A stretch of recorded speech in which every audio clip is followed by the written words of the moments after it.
Hello, hello, hello, and welcome. Good morning, good afternoon, good evening, good morning. Sorry, long day. Wherever you're on the planet, my name is Anthony Carter. I'm the host, producer, creative genius, madman, and brilliant mind behind a movement entitled That Plant Life, a movement dedicated to supporting Black men 40 to 60 who are committed to combating hypertension without the use of medication and the addition of a whole food plant based lifestyle. Let me say that one more time for the cheap seats in the back. Good morning, good afternoon, good evening, wherever you are on the planet. My name is Anthony Carter. I'm the host, producer, creative genius, madman, and brilliant mind behind a movement entitled That Plant Life, a movement dedicated to supporting Black men 40 to 60 who are committed to combating hypertension without the use of medication and the addition of a whole food plant based lifestyle. Happy Tuesday. Welcome. Come on in, get settled.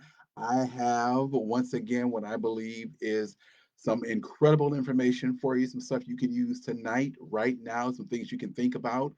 Welcome. The title of tonight's talk is Three Common Excuses for Avoiding a Whole Food Plant Based Lifestyle and Why They Don't Hold Up. Yes, I said it. Three common excuses, not one, not two, but three common excuses for avoiding a whole food plant based diet or lifestyle, whichever you prefer, and why they don't hold up. Let's jump right in and get started. Now, this idea kind of came to me because I'm always looking at why many people, myself included, will not do what's good for them, right? Will not do things for themselves that make them feel great, that make them feel healthy, that make them feel powerful. We will spend a lot of time avoiding things that are good for us, right? And then complaining about why our lives don't work and why things aren't working out for us. So I wanted to look at that and I was thinking about it a lot this week and I was like, well, I wonder what I've done or, what can I talk to people about that has helped me. And one of the things that's helped me tremendously has been switching over to a whole food plant based lifestyle. And I want to talk about that tonight. I've been talking a lot lately about mindset, and this is part of mindset, but this is more direct in terms of what that looks like, what you can do, and why people are not doing it. So, the three common excuses. The first one, people think it's impractical. Now, I don't know about you, but I thought I knew what impractical was. I had to look it up. So let me give you the definition that I found. So, impractical. The term impractical refers to something that is not suitable or sensible for use or application in a particular situation, often because it is not feasible or effective in achieving a desired outcome. Hmm. It describes ideas, methods, or solutions that are not practical or realistic, often due to factors like cost, which I'm going to talk about later, time, resources, or logistics. In essence, impractical solutions are those that may not work well in real world scenarios or everyday life. Let me say that again. In essence, impractical solutions are those that may not work well in real world scenarios or everyday life.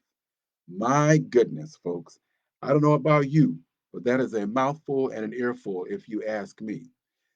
So many times people don't want to jump into this whole world, the dark world that is the dark matter of whole food plant based lifestyles and living because they think it's impractical, right? How am I going to do that in the real world? How am I going to eat? What am I going to eat? I'm not a bunny. I don't want to eat bunny food. What are people going to think? What am I going to be able to eat at work? What am I going to be able to eat at birthday parties? What will I be able to eat at family gatherings for Thanksgiving, for Christmas, for Easter? Will I be able to eat Big Mama's pound cake and the macaroni and cheese? People think it's impractical. People, it is not impractical. I'm going to leave it right there. It's not impractical.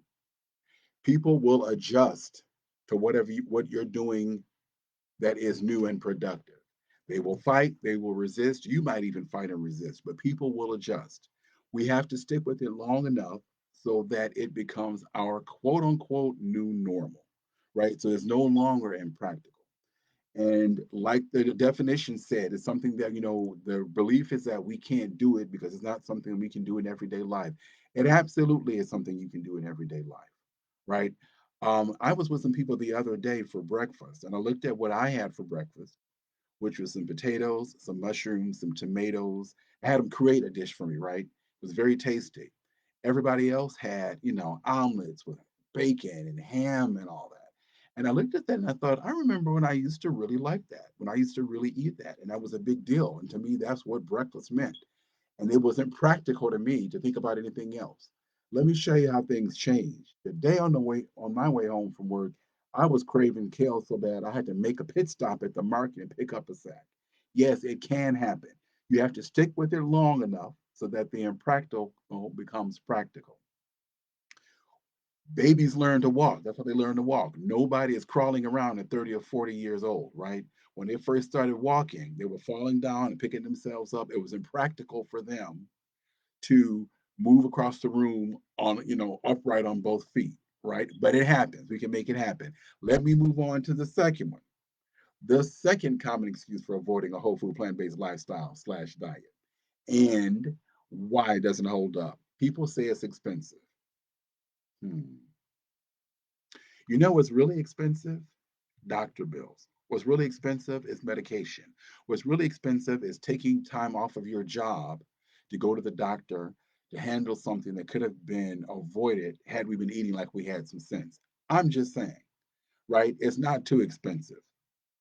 I have seen people go to McDonald's, go to Burger King, go wherever, and spend $20, right, on one meal and not be happy with it.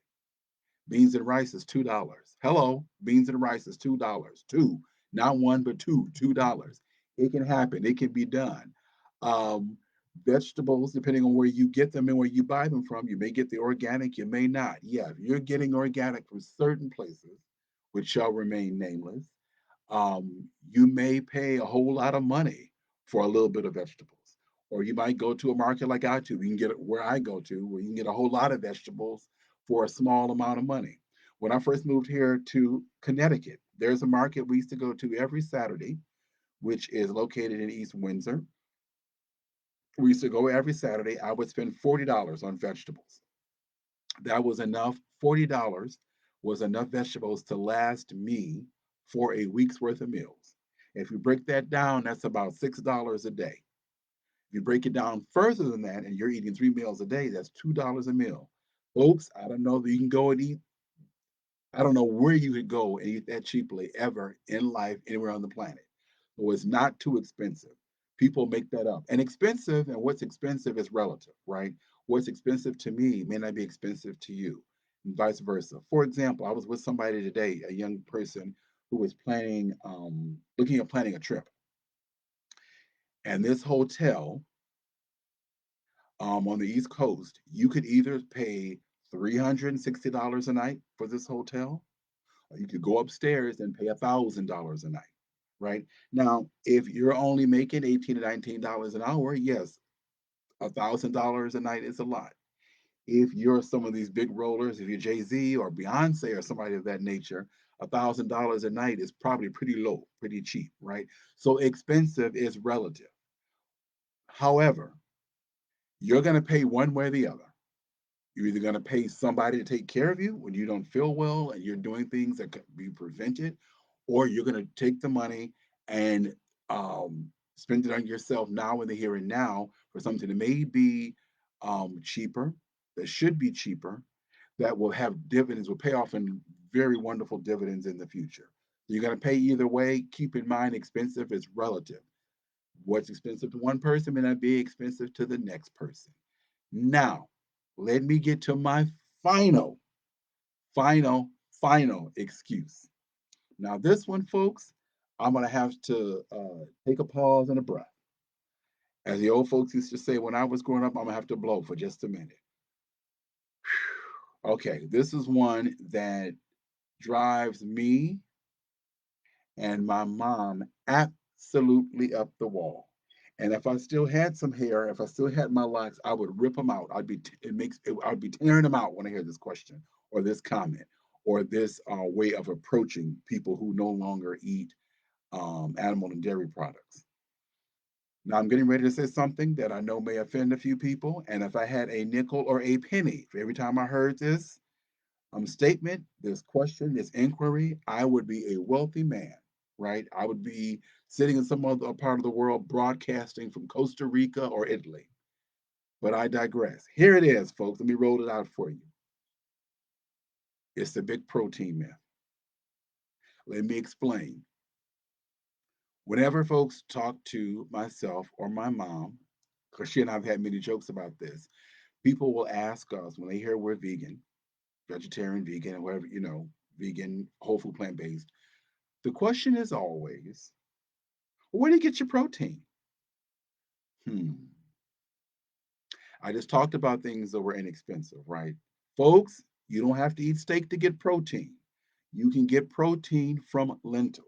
You can get them from black beans. You can get them from pinto beans. You can get them from broccoli. It's protein in pretty much every vegetable, right? So you're not relying on steak and meat and livestock to get protein. Now, here's a better question. The next time somebody asks me that, I'm going to ask them, okay, well, what do you know about protein? What do you think protein does? What is the purpose of having protein? Right? Nobody can tell me that. Nobody can tell you that.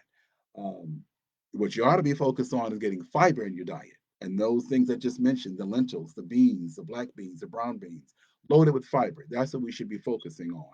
Not so much worrying about protein, which is in most vegetables as it is. Now, interestingly enough, since that is the third common excuse, I find it interesting that when people ask me that, nobody has ever asked me, "Oh, you don't eat? Oh no, you're on plants. You're on vegetables. You're not on meat and all that stuff." But I say no. Nobody's ever asked me, "Have you lost any weight? How is your health? What is your blood pressure now like now?